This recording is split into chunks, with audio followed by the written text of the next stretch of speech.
Hai guys, Assalamualaikum warahmatullahi wabarakatuh. Perkenalkan, nama aku Nur Azizi dengan NIM 24042059, Prodi Ilmu Administrasi Negara, Fakultas Ilmu Sosial, Universitas Negeri Padang. Di mana kali ini Azizi akan menjelaskan tentang materi mata kuliah Ekonomi Publik dengan judul materinya Konsep Ekonomi, Ekonomi sebagai Ilmu, dan Barang serta Jasa dalam Ekonomi. Nah, di sini dosen pengampu Azizi adalah Bapak Y. Permana ST, MT. Langsung saja kita ke materi pertama, yaitu apa itu konsep dasar ekonomi. Nah, konsep dasar ekonomi ini kita harus memahami 7 poin. Yang pertama yaitu kebutuhan manusia yang tidak terbatas. Yang kedua yaitu kelangkaan atau scarcity. Yang ketiga yaitu tentang kegiatan ekonomi. Yang keempat, sistem ekonomi. Yang kelima, motif ekonomi. Yang keenam, biaya ekonomi. Dan yang ketujuh adalah biaya peluang atau opportunity cost. Nah, di sini saya akan menjelaskan satu-satu. Yang pertama yaitu tentang kebutuhan manusia yang tidak terbatas. Maksudnya di sini adalah manusia ini selalu memiliki kebutuhan yang beragam dan berkembang, mulai dari kebutuhan primer, seperti makanan, pakaian, tempat tinggal, sekunder, hingga tersier.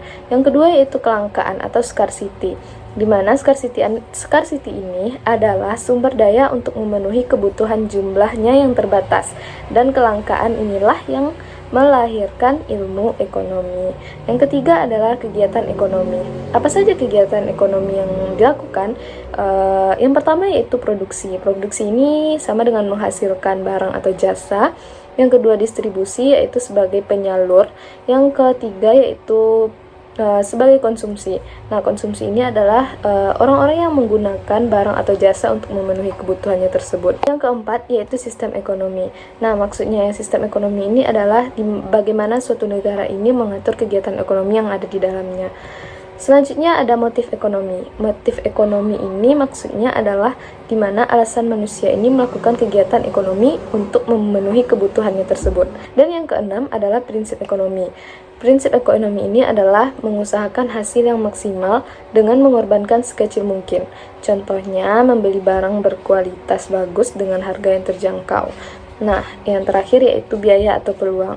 Biaya atau peluang ini atau opportunity cost ini setiap pilihan mengorbankan pilihan lain.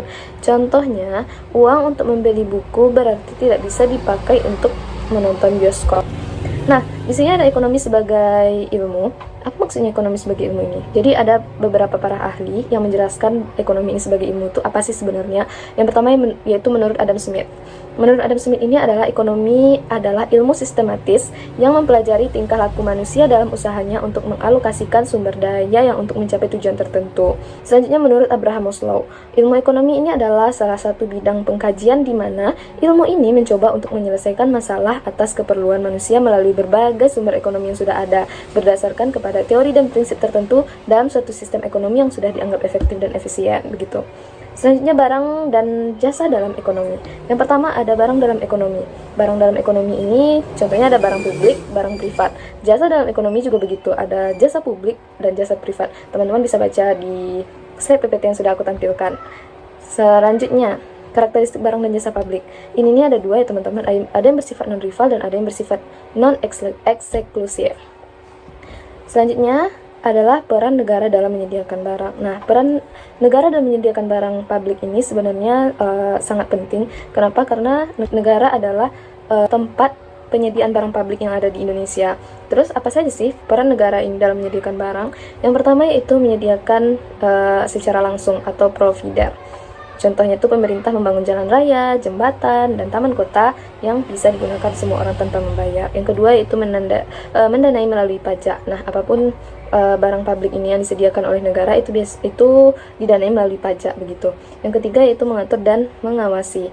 Negara juga bertugas untuk mengatur dan mengawasi penyediaan barang publik tersebut. Dan yang terakhir yaitu menjamin akses merata. Nah, negara ini harus menjamin akses yang merata terhadap barang publik yang telah dikeluarkan tersebut.